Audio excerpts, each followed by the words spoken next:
ఈరోజు చర్చించుకోబోయేటువంటి అంశం చాలా ముఖ్యమైనది. దయచేసి చివరిదాకా వీడియోని చూడండి.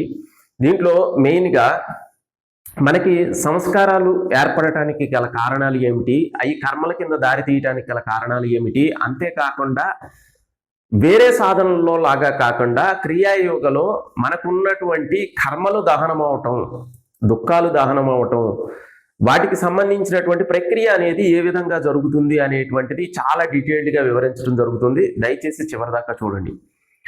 అయితే మొదట మనకి సాధనలు చాలా రకమైనటువంటి సాధనలు ఉన్నప్పటికీ ఆ సాధనల్లో మనం చేసేటువంటి ఒక జపం అవ్వచ్చు, లేకపోతే ఏ సాధనలో అయినా కానీ మనకి జరిగేటువంటిది ఏంటంటే ఒక స్థితి అనేది ఏర్పడుతుంది. అంటే ఒక వస్తువు పైన లేకపోతే ఒక రూపం పైన ధ్యానం అనేది కంటిన్యూగా జరుగుతూ ఉంటుంది. ఇది జరిగేటువంటి స్థితిలో మనకి ఒక స్థితి వస్తుంది. అంటే ఆలోచన లేని, మనస్సు లేనటువంటి స్థితి వచ్చినప్పటికీ కూడా అది నిల్చోదు.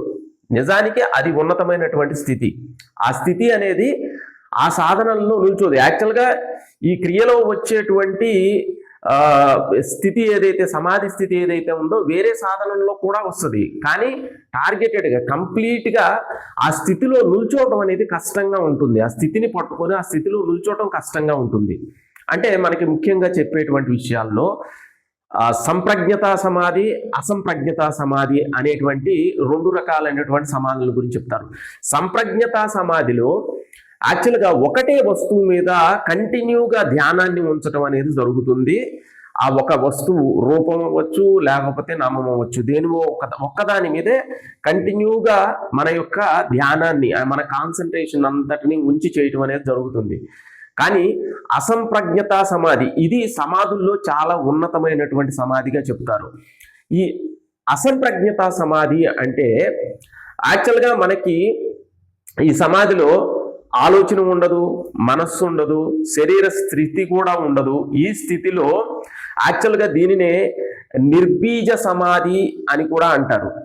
నిర్బీజ సమాధి అంటే కర్మ యొక్క, అంటే సంస్కార బీజాలు లేనటువంటి స్థితి అని అర్థం.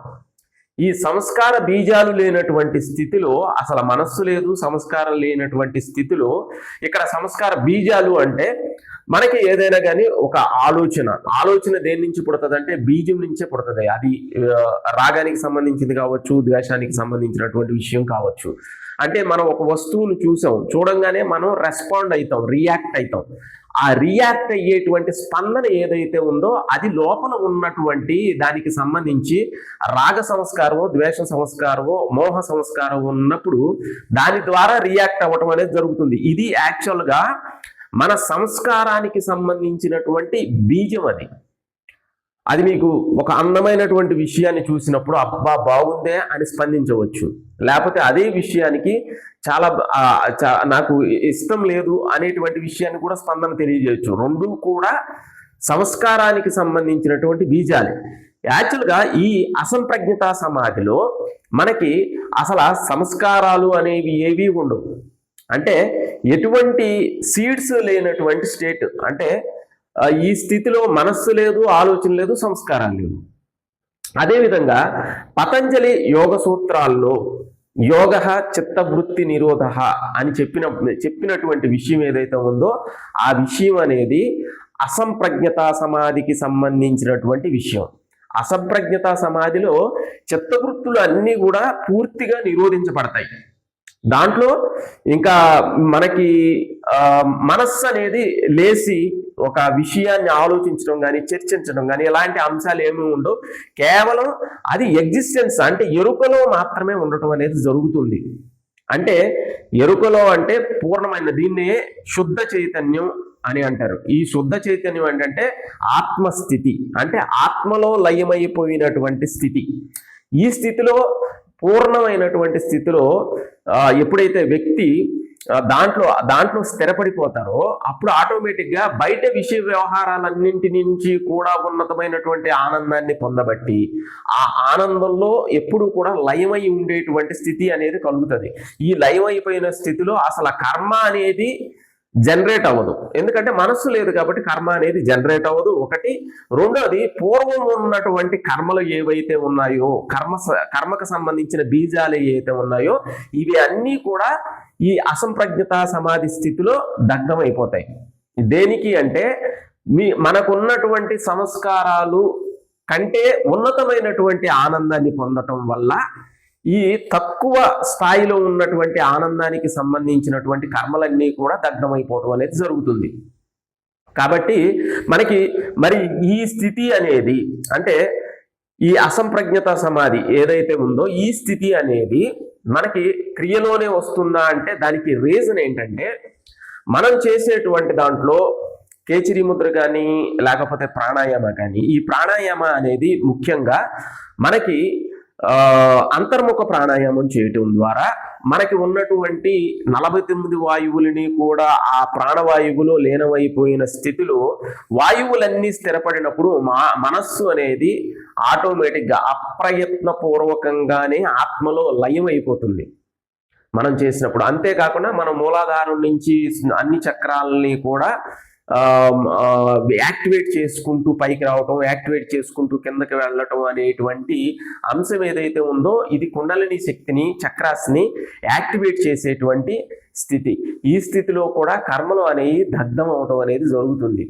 కాబట్టి ఈ స్థితిలో మళ్ళీ కర్మలు ఏర్పడకుండా ఉంటాయి, ప్లస్ పూర్వం ఉన్నటువంటి కర్మలన్నీ కూడా దగ్ధమైపోవటం వల్ల మనకి ఈ జన్మ తీసుకోవటం అంటే మరణించటం, పుట్టడం అనేటువంటి ఈ పరిభ్రమణ చక్రం ఏదైతే ఉందో ఈ చక్రం నుంచి బయటపడటానికి, దుఃఖాలన్నింటి నుంచి కూడా బయటపడటానికి అవకాశం ఉంటుంది.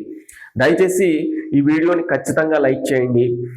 ఈ లైక్ చేయడం ద్వారా మనకు సంబంధించి ఇంకా ఎవరైతే సాధకులు ఉన్నారో వాళ్ళందరికీ కూడా ఫార్వర్డ్ చేయడం జరుగుతుంది. కాబట్టి అంతేకాకుండా ఎవరైతే క్రియాయోగ తీసుకోవాలి అనుకుంటున్నారో వాళ్ళు వాటికి సంబంధించినటువంటి డీటెయిల్స్ కోసం పైన ఉన్నటువంటి కాంటాక్ట్ నెంబర్ని కాంటాక్ట్ చేయండి.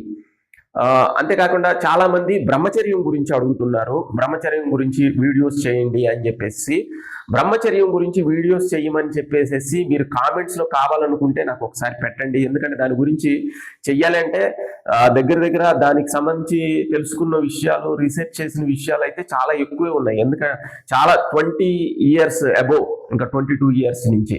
కాబట్టి దాని గురించి కంప్లీట్గా ఒక సిరీస్ చేయటానికి, ఎందుకంటే ఇది చాలా ఇంపార్టెంట్ విషయం.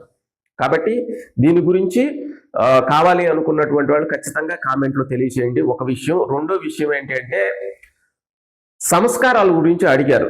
అసలు ఆ సంస్కారాలు అంటున్నారు, అవి ఎలా ఏర్పడతాయి అంటే వాసనలు అంటే ఏంటి, సంస్కారాలు అంటే ఏమిటి, ఈ ఏర్పడటానికి గల కారణాలు ఏమిటి, అవి ఎందుకు ఏర్పడుతున్నాయి, అవి ఎలా బలపడుతున్నాయి, అవి మన కర్మల కింద, దుఃఖాల కింద ఏ రకంగా దారితీస్తున్నాయి అనేటువంటి విషయాన్ని రాబోయేటువంటి వీడియోస్లో ఖచ్చితంగా తెలియజేస్తాం. కాబట్టి వీడియోని మర్చిపోకుండా దయచేసి అందరూ కూడా లైక్ చేయండి, షేర్ చేయండి, సబ్స్క్రైబ్ చేయండి. సర్వే జన సుఖినో భవంతు.